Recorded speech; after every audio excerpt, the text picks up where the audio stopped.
much is about to sell. So number of stocks will be only 80, number of barrels will be only 90, only that much production will be done. So that is the condition. If it is within the condition, we are setting the flag as 1. Okay.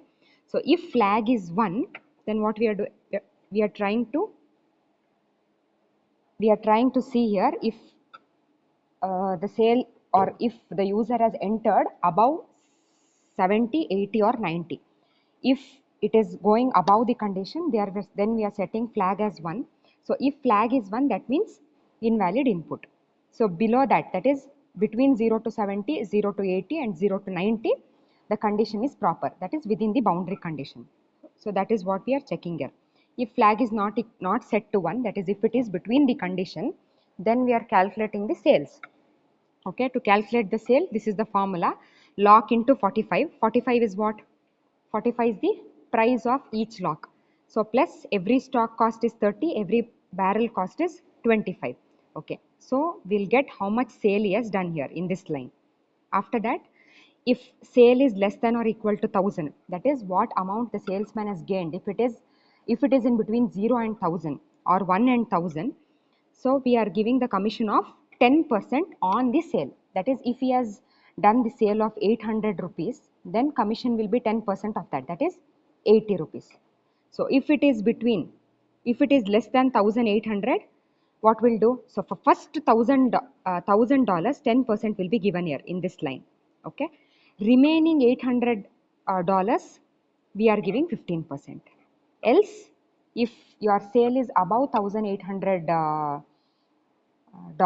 then what we are going to do is, first 10% will be given for first $1000, then next for 800 rupees 15% commission will be given, then remaining amount will give 20% of the commission. Understood? Okay.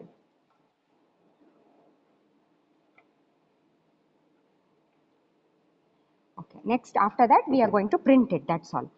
So what I want to tell you is, for this program we have to write equivalence class testing. So as you know, equivalence class testing means you should always remember only there are 3 scenarios, that is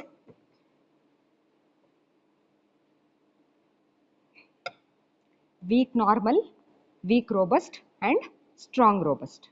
Okay, so weak normal means what? So since it is normal, you have WN1, since it is normal, for all the input values you have to give only normal cases or normal values you have to give. How do you know it is normal value? We have given in boundary condition, right? That is the normal value, that is stock should be between 0 to 70, lock should be between 0 to 80 and barrel should be between 0 to 90. So that is the normal condition. So if you give values within that, then that becomes weak normal testing. Understood? So weak normal, you can see here, weak normal we have written 3 test cases here on the screen. So these 3 test cases are weak normal, these 3. Okay, you can see lock is given between lock 10, 10, 10 they have given, next 14, 13 and 14, then 18, 18, 19. That is weak normal. So if you give within the boundary, it becomes weak normal testing. Okay, next, if you are writing a test case for weak robust, so I've explained you in the class, as soon as the word robust comes, what you should remember, it is outside the boundary value, that is it will be either below less than 0, below 0 or less than 0, or it will be above the boundary, that is above 70, above 80 or above 90. It will be like that. Understood? Okay, so if it is like that, so what you should do, weak robust means outside the boundary. So less than 0 you can give, or greater than 70, 80, 90 you can give. So since it is weak robust, weak means you should give only one value outside the boundary. Okay, as you can see in this one, you can see here, see this condition, third condition in WR3, weak robust case 3, lock we have given 2, so that is above 0 and less than 70. Stocks we have given 40, that is above 0 and less than 80. Then barrels we have given -1. -1 means it comes out of the boundary, right? It is below 0. So this becomes weak robust test case. Clear? Clear? Okay, you see one more here, WR6. Here also we have given 35, 8 and 91. So here this value 91 is above the boundary. Above the boundary. That is why it becomes weak robust. Robust means giving outside the boundary. If it is weak robust, you give only one input as out of the boundary. Understood?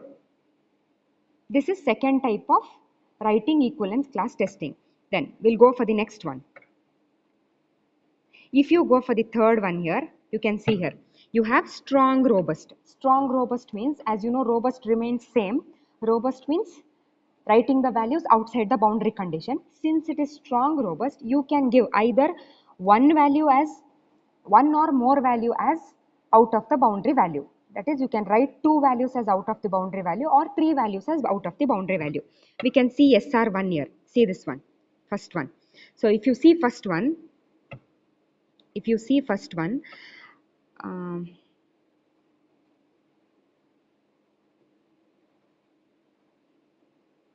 can you see now? SR1, what they have done is they have written -1 45. Now 45, this value 45 is within the boundary because barrel value is between 0 to 90. So 45 is within the boundary. But -1 and -1 are outside the boundary. That is less, yes, below 0. That is why it is outside the boundary condition. So it becomes strong robust.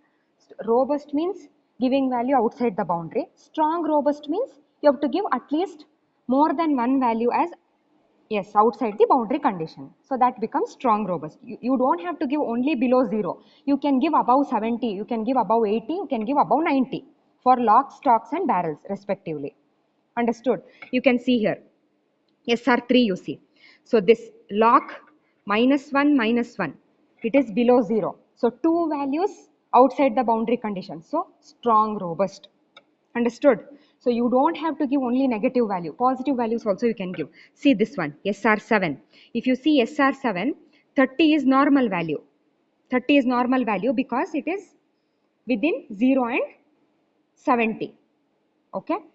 But in SR7, stock value we have given 81. 81 means what happens? It is outside the boundary. It is positive value outside the boundary. This is outside the boundary. Again, 91 is outside the boundary. So it becomes strong robust because more than one value we have given outside the boundary condition. Boundary condition you have to remember. Okay. So salesman is selling locks, stocks and barrels. Those are different parts of the gun manufacturing unit. So locks will be manufactured only at one manufacturing unit. It will be only manufactured from 70. So conditions should be given like 0 to 70. Stocks will be manufactured only, yes.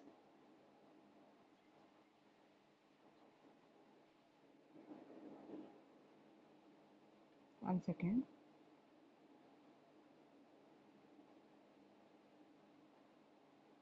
Okay.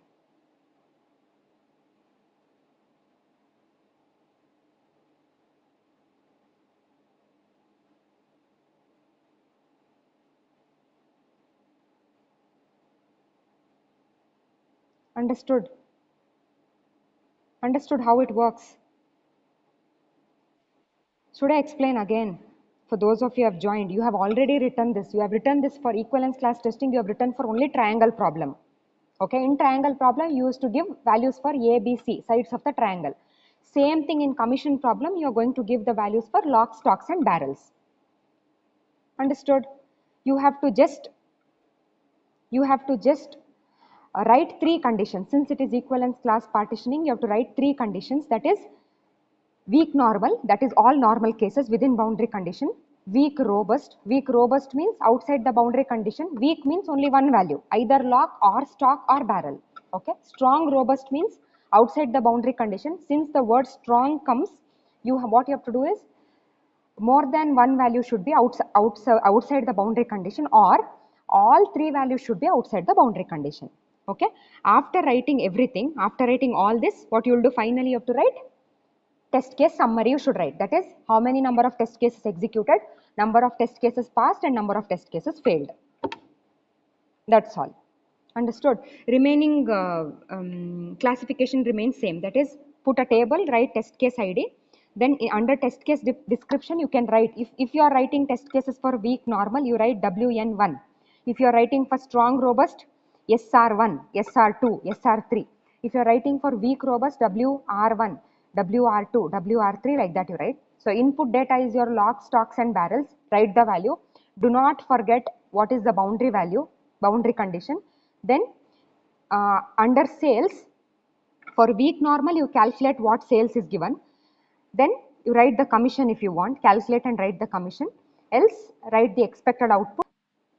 That value is out of the range or something like that you can write. And you can write the status of the test case, that is pass or fail. Clear? Everybody understood?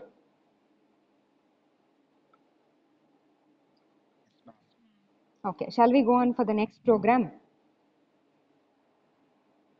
Shall we move on to the next program? Okay, next program is fifth is done. Now sixth program is design, develop and run the program in any suitable language to implement the next date function. Okay, so we are writing next date function program, and for that we are writing equivalence class testing. Equivalence class testing is same, again weak normal, strong robust, weak robust, but we are writing for different program. So as you can remember, next day program is written like this, as you can see. So date means you should write day, month and year. So month should be between 1 and 12, that is from January to December. Anything less than 1 or greater than 12 is out of the boundary. So boundary for month is between 1 and 12. Understood? Upper boundary is 12, lower boundary is 1. So if you are considering any day in a month, maximum number of days they can exist is only 31. So boundary condition becomes 1 to 31. Understood? So year depends on you. Whatever year you want to start from, you can give, and whatever date you want, year you want to end it also you can give. In your textbook, they have taken the year from 1812 to 2012 they have taken, because your textbook was written in 2012. Okay. Since you are in 2020, you can extend it. You can extend it up to 2030 or 2050. That is your wish. You can start from 1812 or you can start from 1800 or 1900. Year boundary you only give. That is your wish. Okay. So and there is one more condition for here. You have to check if you give today's date, then output should be tomorrow's date. So today's date is what? 6th of May 2020. If you give today's date, next date function should yield you tomorrow's date, that is 7th May 2020. If you give May 31st 2020, it should give you June 1st 2020.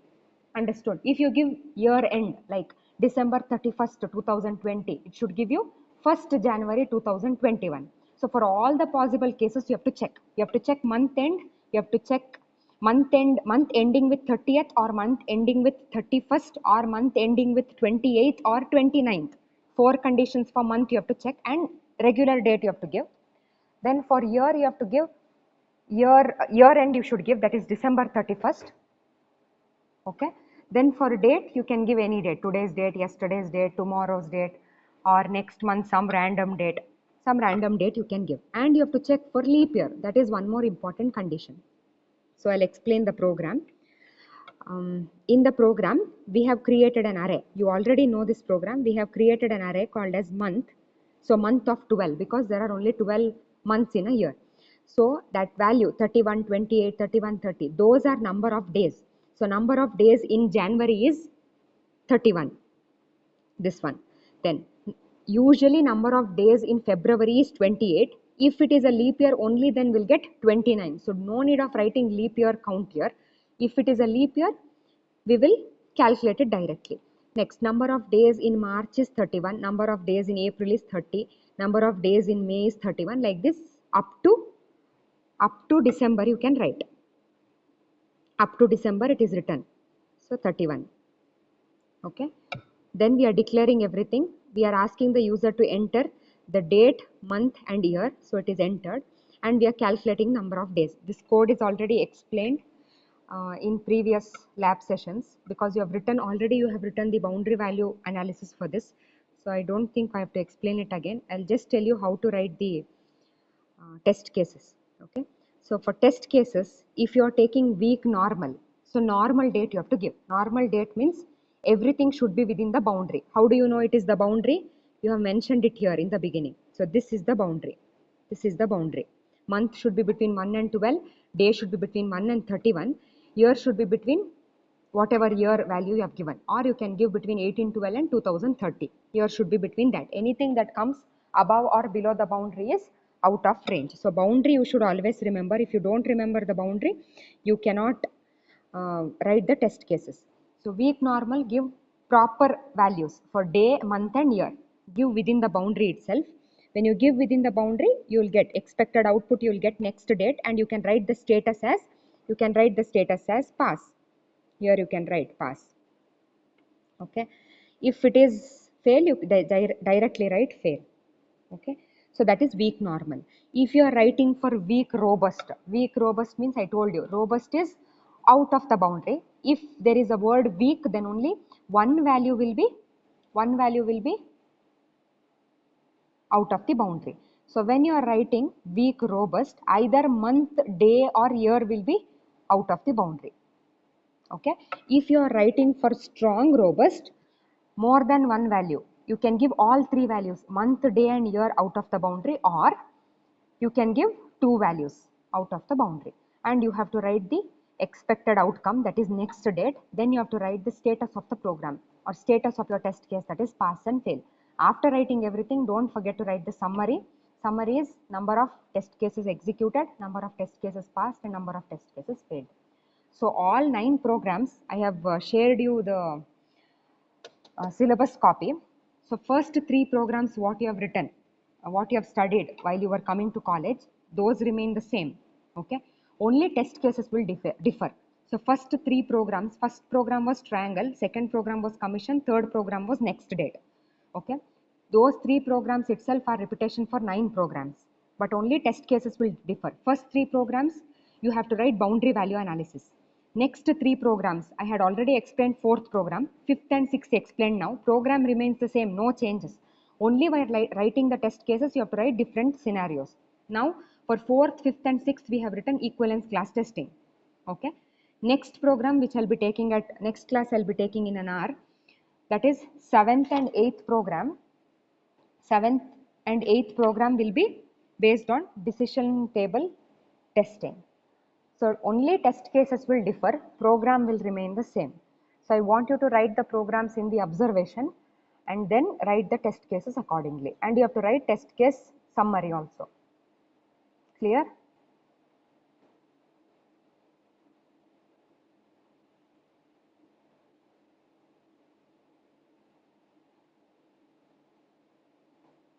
Clear?